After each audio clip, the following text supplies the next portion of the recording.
Hey everybody, it's Lene from Charmed and Dangerous. Just got done filming my eyeshadow tutorial. I just wanted to kind of get real personal with you guys and kind of do a heart-to-heart video with you guys involving paleo, emotions, emotional eating, cheat days, that kind of thing, because I know this is something I really struggle with, and I don't know if this is something anyone else struggles with, but I just really wanted to take a couple minutes to talk to you guys about how I feel about the cheat days, especially on something as strict as paleo. And I'm sure once I start talking, there are going to be like paleo junkies or health junkies that are going to tell me to go shove it, because I'm about to tell you guys that cheat days are a good thing, and they're going to tell me that's not true. But I will explain why I feel that way, and I'm sorry to anyone out there who disagrees with me. Everyone has their own opinion, so you share yours, I share mine, we all get along, it's wonderful. But basically, I do advocate for cheat days, and I will basically explain to you why and pretty much tell you what I think like a cheat day is.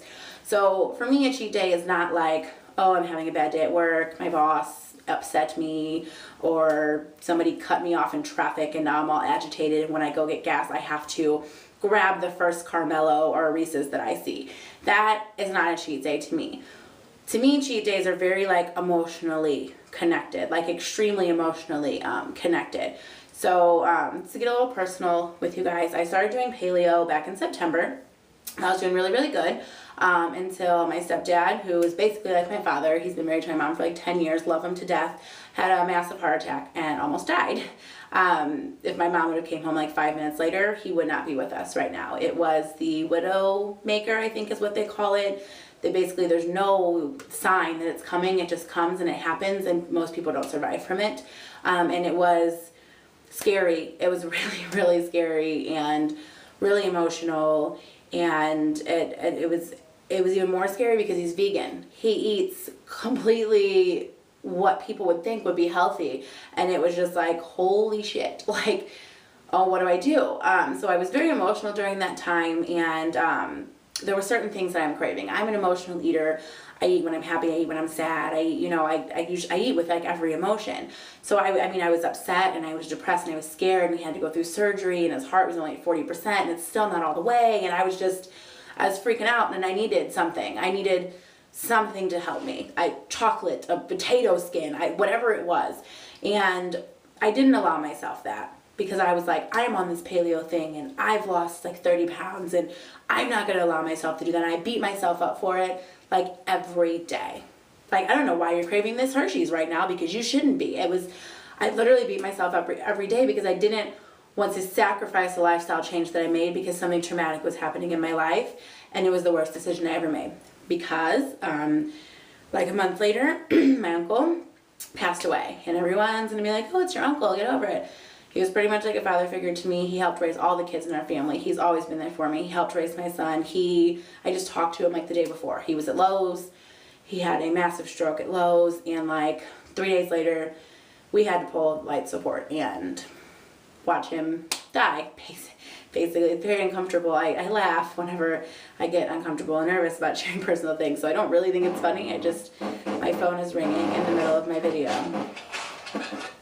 How embarrassing. Anyways, but I mean, I'm not going to start over for that, but it was awful, and I hadn't allowed myself that moment to just really eat something I was craving. You know, it was like I could have lost my stepdad, but I was denying myself that one little thing that I needed, you know, just to help me just bring myself like back to like normal. And needless to say, when my Uncle Bobby died, I fell off paleo for like 2.5 months. And when I say fell off paleo, I don't mean like, oh, I had a couple cheat days. I had McDonald's for breakfast. I had Taco Bell for lunch. I had Emos or Papa John's for dinner. I sat there and watched TV and ate Klondike bars and shit I didn't even like Kit Kats. I don't even like Kit Kats, but if somebody handed me a Kit Kat, I was putting it in my face because I was upset and I was depressed and I was scared and I was feeling vulnerable and I was feeling lonely, and I fell off the bandwagon big time. And I honestly feel from that experience, and just from trying to lose weight previously in life. I mean, I've done Atkins, I've done Weight Watchers, I've done all kinds of stuff. I've been trying to lose weight since I was like 12. You know, I always beat myself up and say, well, you can't have this cheat day because it's not part of the diet and you have to eat just like this, you know. And I've learned that that's not how I operate. This may not be for everybody. Everybody may not be able to have a cheat day because they will fall off. Or maybe everyone can be like, you know what, screw cheat days. I can stick to this and go through whatever emotional mess I'm going through and I'm great. For me and for people like me who eat their emotions, a cheat day sometimes is crucial.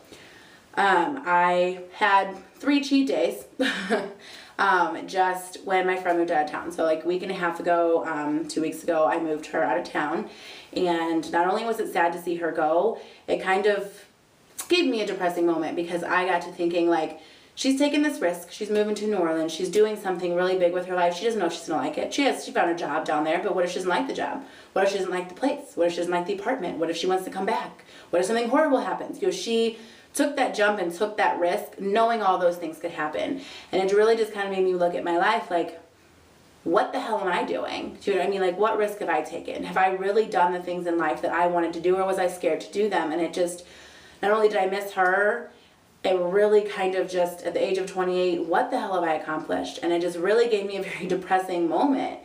And I allowed myself those cheat days. I had emos, not mass quantities. And the thing is, like, when I do a cheat day or a cheat moment, I don't eat like that for the entire day. So, you know, if I completely fall off the bandwagon when I was having, you know, Taco Bell and McDonald's and Emos and Papa John's, you know, I ate my paleo breakfast, I ate my paleo lunch, and I decided, you know what, I really just want pizza. And I had pizza for dinner. You know, it was like that one cheat moment in that one day, not like the entire day. So is it necessarily good for you? No, especially not if you're on paleo, because paleo is such a strict diet. You're not supposed to eat any of that crap. That crap is bad for you, and I'm totally aware that that crap is bad for me. But being the emotional eater I am, and being the person that I am, sometimes I need that crap. So yes, there are going to be people who are telling me I'm an idiot, and that's bad advice to give people. And I'm not saying that everyone should run around and have a cheat day 4 times a week. I'm just saying, if you're like me, if you're used to growing up eating every emotion that you've had and you've struggled with weight your entire life, and that is what you do. When you're happy, you eat. When you're sad, you eat. When you're lonely, you eat. When you're, whatever emotion you could possibly think of, that emotion to you is connected with eating. If that's the kind of person that you are, you might not, but you might need to allow yourself a cheat moment. Now, maybe not a whole day, maybe not a whole 3 days like I took, but a moment to just eat that emotion for a second. But then you always have to bring yourself back to center and remember, okay, this is a lifestyle change. I allowed myself that moment. Now I have to get back on it. So basically, that little background is why I'm an advocate, I can't even talk, advocate for cheat moments or cheat days or whatever you really want to call them, and just kind of giving you guys insight into my personal self, the fact that I am an emotional eater and why it's been so hard for me to lose weight, and being really honest, because I'm not here to fool you guys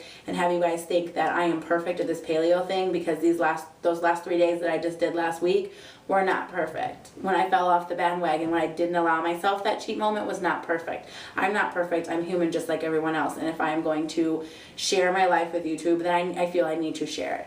I feel I need, you know, if I'm going to make a difference for someone who's going through the weight struggle that I'm going through, I need to relate to those people. I need to be honest. I can't sit here and say, well, I'm perfect every day and I do paleo perfect every day, and haha, you ate a Snickers, you suck. Like, I don't like Snickers, but I did have a Cadbury egg because I love Cadbury eggs. Like, I need to be real with you guys, and I need to be upfront and honest, and I need to show you that you can still have that cheat moment and still get back on track and still do what it is that you want to do. But if you want to allow yourself that moment and you feel emotionally you are stressed or you are overwhelmed or shit is just not going right and you're just ready to rip your hair out, if you need that moment, take it. Take the moment. Screw what everyone else says. The people who are watching you eat the Snickers and they're pointing their fingers like that's going to go straight to your hips. Screw those people. Your hips are fine. And after you eat that Snickers, the next day you can have some fruit and get the hell over it. Like, sometimes you just need that moment. And I just feel that I had to say that. I just had to be real. I had to let people know that I do struggle with this whole lifestyle change. It's not easy. It's not easy, especially if you eat your emotions like I'm used to eating, since I understood what emotions were when I was like 4. So I just really had to be honest with you guys. I hope you guys didn't think this video was too obnoxious.